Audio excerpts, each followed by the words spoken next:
दोस्तों आज की इस वीडियो में हम लोग बैंक ऑफ महाराष्ट्र स्टॉक के बारे में बात करने वाले हैं। आज के दिन यानी वेडनेसडे के दिन इस स्टॉक ने काफ़ी अच्छी जंप लगाई है। जब मैं वीडियो रिकॉर्ड कर रहा हूँ स्टॉक ने ऑलरेडी 5% की जंप लगा चुका है और इसके क्वार्टरली रिजल्ट जो है वो भी डिक्लेयर हो चुके हैं। तो आज की इस वीडियो में इसके बारे में डिटेल में बात करेंगे।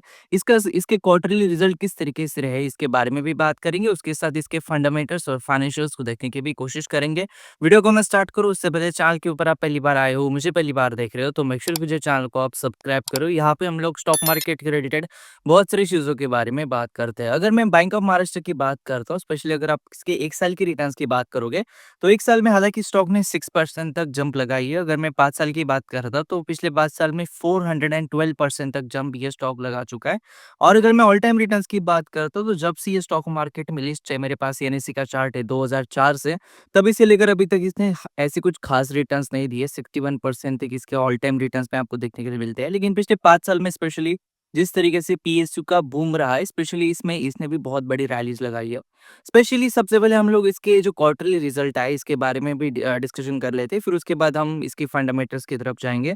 अगर आप क्वार्टरली इसके रेवेन्यूज़ देखोगे तो सितंबर क्वार्टर में 7,974 करोड़ के आसपास रेवेन्यू इसने रिपोर्ट किए, जो कि पिछले साल सितंबर क्वार्टर में 6,809 करोड़ के आसपास थे। क्वार्टर ऑन क्वार्टर बेसिस के ऊपर यानी ईयर ऑन ईयर बेसिस के ऊपर आपको एक अच्छी जंप नज़र आती है। अगर हम प्रॉफिट्स की बात कर दें तो सितंबर 2025 में 1634 करोड़ के आसपास प्रॉफिट इसने रिपोर्ट किए। वहीं पे सितंबर 2024 क्वार्टर में 1327 करोड़ के आसपास प्रॉफिट इसने रिपोर्ट किए। तो प्रॉफिट में और रेवेन्यूज में ईयर ऑन ईयर बेसिस के ऊपर बहुत अच्छी ग्रोथ नजर आती है।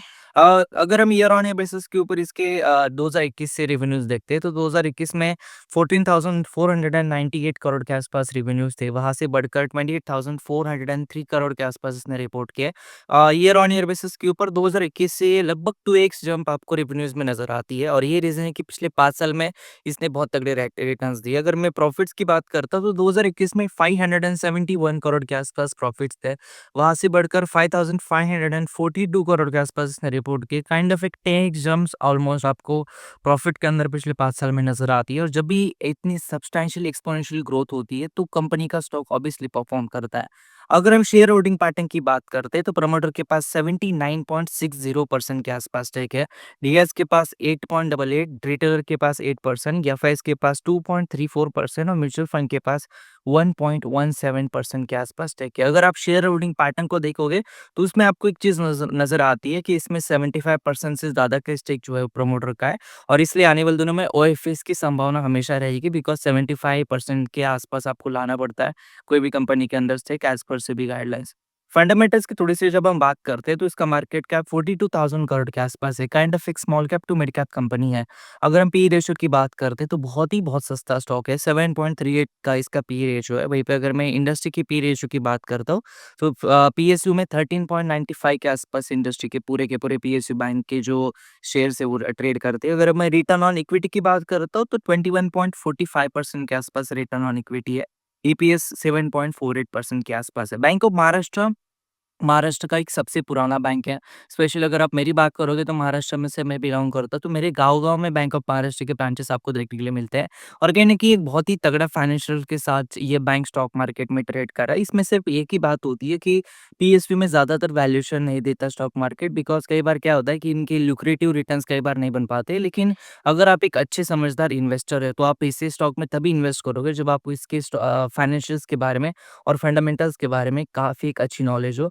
फंडामेंटल्स की अगर मैं बात करता हूँ तो बैंक ऑफ महाराष्ट्र फंडामेंटली काफ़ी स्ट्रॉन्ग स्टॉक है, बिकॉज़ इसमें ना ही कोई फ्रॉड्स हुए, ना ही कोई मैनेजमेंट के अंदर प्रॉब्लम है और हालाँकि इसमें गवर्नमेंट ऑफ इंडिया का 79% तक स्टेक है। तो आने वाले दिनों में गवर्नमेंट ऑफ इंडिया ने ये डिक्लेयर भी कर चुके हैं कि हम लोग जिन-जिन कंपनीज़ में हमारा ज़्यादा स्टेक है, उस स्टेक को बेचने की कोशिश करेंगे, जिस वजह से हो सकता है आने वाले दिनों में इसमें ओएफएस आ सकता है।